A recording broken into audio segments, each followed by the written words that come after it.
നമസ്കാരം, ഞാൻ നിങ്ങളുടെ സ്വന്തം ലക്ഷ്മിശ്രീ ഓമനക്കുട്ടൻ. ഇപ്പം ഞാനിന്നിവിടെ വന്നിരിക്കുന്നത് നിങ്ങളോടൊരു വിശേഷം പറയാനാണേ. അത് മറ്റൊന്നുമല്ല, കഴിഞ്ഞ ദിവസം എന്നെ പെണ്ണ് കാണാൻ ഒരു ചേട്ടൻ വന്നിട്ടുണ്ടായിരുന്നു.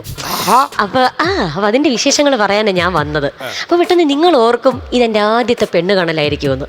അല്ലേ അല്ല, ഇതിനു മുമ്പ് ഒരുപാട് പേര് എന്നെ പെണ്ണ് കണ്ട് പോയിട്ടുമുണ്ട്. അവർ വന്ന ദിവസമൊക്കെ ഒരു ചരിത്ര ദിനമായിട്ട് മാറിയിട്ടുമുണ്ട്.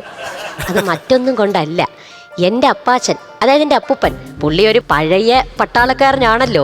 അപ്പം അതുകൊണ്ട് പുള്ളിക്കാരൻ ഇവർ വരുന്ന ദിവസം അങ്ങ് പട്ടാളത്തിലെ പഴയ കഥകളൊക്കെ അങ്ങ് പറഞ്ഞ് ഈ സംഭവം ഒരു ചരിത്ര ദിവസമൊക്കെ അങ്ങ് മാറ്റുക.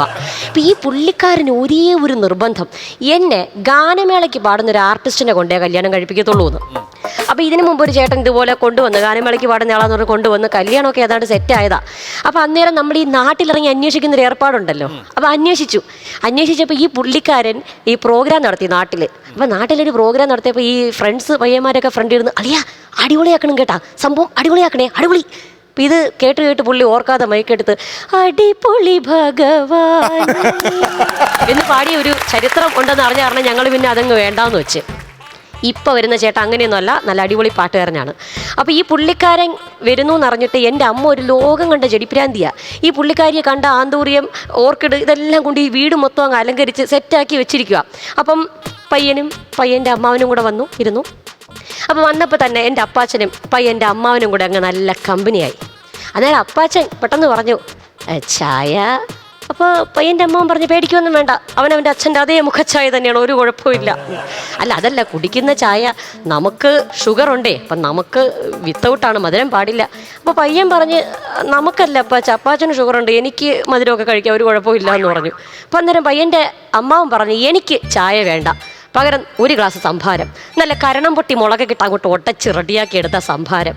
ഈ കരണം പൊട്ടി മുളകെന്ന് വെച്ചാൽ നമ്മളെ മീനിലിടുന്ന മുളക്, അത്രയേ ഉള്ളൂ. അപ്പോൾ ഇത് കേട്ട പാതി കേൾക്കാത്ത പാതി ഞാൻ സംഭവമൊക്കെ റെഡിയാക്കി വാതിലിൻ്റെ മറവിൽ ഇങ്ങനെ നിൽക്കുക. കാരണം ആ സ്ഥിരം എൻട്രി ഡയലോഗ് വരണമല്ലോ. അപ്പോൾ എന്നെ നിരാശപ്പെടുത്തണ്ടല്ലോ എന്ന് ചപ്പാച്ചൻ പെട്ടെന്ന് എൻട്രി ഡയലോഗ് അടിച്ച്, ബേബി കുട്ടി എങ്ങോട്ട് വിളിച്ചോളുക. അത് കേൾക്കേണ്ട താമസം ഞാൻ ആ ട്രേയിൽ ഒരു മൊന്ത സംഭാരവും ചായയൊക്കെ ആയിട്ട് നേരെ കൊണ്ടങ്ങ് വെച്ച്. ഇത് വെച്ച് കഴിഞ്ഞപ്പോൾ ഈ റിയാലിറ്റി ഷോയുടെ ഡേഞ്ചർ സോണിൽ നിൽക്കുന്ന കുട്ടികളുടെ അവസ്ഥ എൻ്റേത്, ഇന്നാകോ ഔട്ടാകോ അറിയത്തില്ല. കാരണം ഈ ഇടയ്ക്ക് ഇതുപോലെ ഒരു ചേട്ടൻ വന്ന് എന്നെ കണ്ടതാ.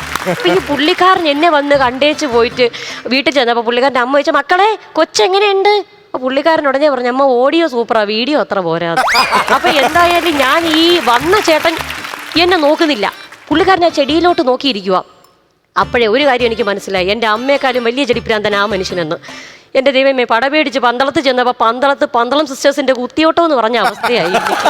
എന്തായാലും ഞാൻ ഇങ്ങനെ നോക്കിയിരിക്കുമായിരുന്നു. അപ്പം പെട്ടെന്ന് അപ്പാച്ച പറഞ്ഞു, മക്കളെ മോനെ നീ ഒരു 2 വരി പാട്ട് പാട്, ഞങ്ങളൊന്ന് കേൾക്കട്ടെ. അപ്പോൾ പുള്ളിക്കാരൻ ആ ചെടിയെ നോക്കിക്കൊണ്ടൊരു ഒറ്റ പാടല, ആന്തൂറിയം.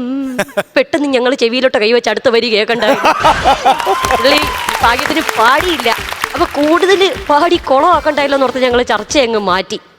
അപ്പോൾ ചർച്ച മുറുകിയപ്പം കുറച്ച് മിക്സ്ചർ എടുത്ത അമ്മാവൻ ഇങ്ങനെ കഴിക്കാനായിട്ട് ഒരുങ്ങുക. അപ്പം ഇങ്ങനെ ഈ മിക്സ്ചർ എടുത്തതും ഈ ഒരു കടലമണി തട്ടി നേരെ ഈ വാച്ചിൻ്റെ സൈഡിലോട്ട് അങ്ങ് വീണ്. ഒരു അരിമണി പോലും വെറുതെ കളയാത്ത അമ്മാവൻ ആ കടലയും കൂടെ കിട്ടിക്കോട്ടെ നിർത്തി ഫോക്കസ് ചെയ്തത് ഇങ്ങനൊരു ഇടല. കടല കൃത്യമായിട്ട് അമ്മാവൻ്റെ വായിലോട്ട് പോയി, മിക്സർ ശകലം പോലും വേസ്റ്റ് ചെയ്യാതെ അപ്പുറത്തിരുന്ന പയ്യൻ്റെ കണ്ണിലോട്ട് അങ്ങ് പോയി. പിന്നെ അന്നേരം ഈ വെപ്രാളം എരിഞ്ഞങ്ങ് നിൽക്കുമല്ലേ, അന്നേരം പെട്ടെന്ന് ഈ മൊന്തയിലിരുന്ന വെള്ളമാണെന്ന് കരുതി പുള്ളിക്കാരൻ ഈ കരണം പൊട്ടി മുളകിട്ട് ഉടച്ച് ആ തൈര് അങ്ങോട്ട് എടുത്ത് കൊടുത്ത്, മോനെ മുഖം കഴുകിക്കുമെന്ന്. ഇതങ്ങോട്ട് കഴുകുകയും പിന്നെ ഒന്നും പറയുകയും വേണ്ട.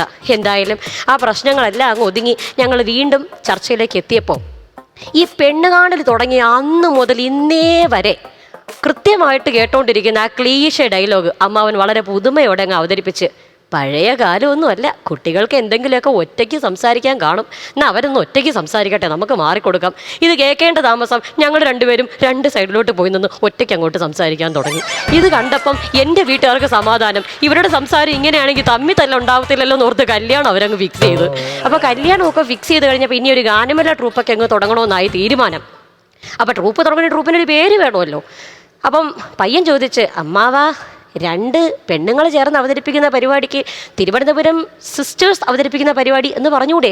പറയാം മക്കളെ. അപ്പം 2 ആണുങ്ങൾ ചേർന്ന് അവതരിപ്പിക്കുന്ന പരിപാടിക്ക് തിരുവനന്തപുരം ബ്രദേഴ്സ് അവതരിപ്പിക്കുന്ന പരിപാടി എന്നും പറഞ്ഞൂടെ? പറയാം മക്കളെ.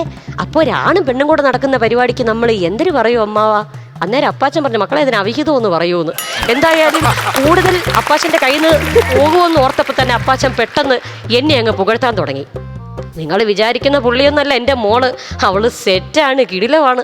അവളെക്കുറിച്ച് കൂടുതൽ അറിയണേ ബസ് സ്റ്റാൻഡിലോട്ട് പോയെന്ന് അന്വേഷിക്കണം. എൻ്റെ നെഞ്ചങ്ങ് കാളിപ്പോയി കേട്ടോ.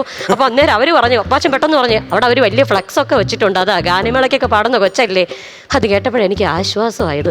പെട്ടെന്ന് അപ്പാച്ചൻ പറഞ്ഞു, മക്കളെ നീ ഒരു 2 വരി പാടി ലക്ഷ്മി, കാരണം ഇനിയിപ്പം അടിച്ചുപൊളിയുടെ കാര്യമില്ല, നീ ഒരു അടിച്ചുപൊളി പാട്ടങ്ങ് പാട്. ഞാനെന്നാ വിചാരിച്ചപ്പോഴത്തെ ട്രെൻഡ് പാട്ട് തന്നെ അങ്ങ് പാടിക്കളയാന്ന്. അപ്പം ഞാനങ്ങ് പാടി.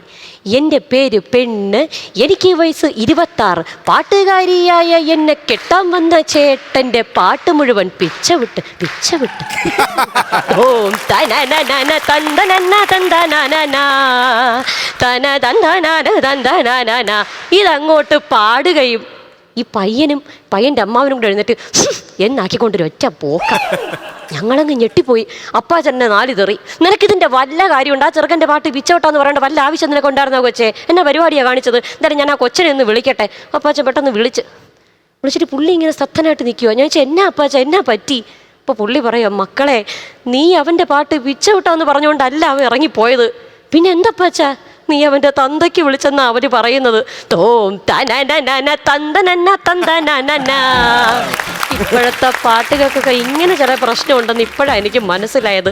എന്തായാലും ഞാൻ വേറൊരു അടിച്ചുപൊളി പാട്ടൊക്കെ പാടി ആ തെറ്റിദ്ധാരണയൊക്കെ മാറ്റി കാര്യങ്ങളൊക്കെ അങ്ങ് ഫിക്സ് ചെയ്ത്. പ്രചോദേട്ടാ, പ്രചോദേട്ടൻ ഇപ്പൊ ഇരുന്ന് ആലോചിച്ചെന്താന്ന് എനിക്ക് മനസ്സിലായി കേട്ടോ. ഞാൻ പറയട്ടെ, അന്ന് ഞാൻ പാടിയ പാട്ട് ഏതാന്നല്ലേ?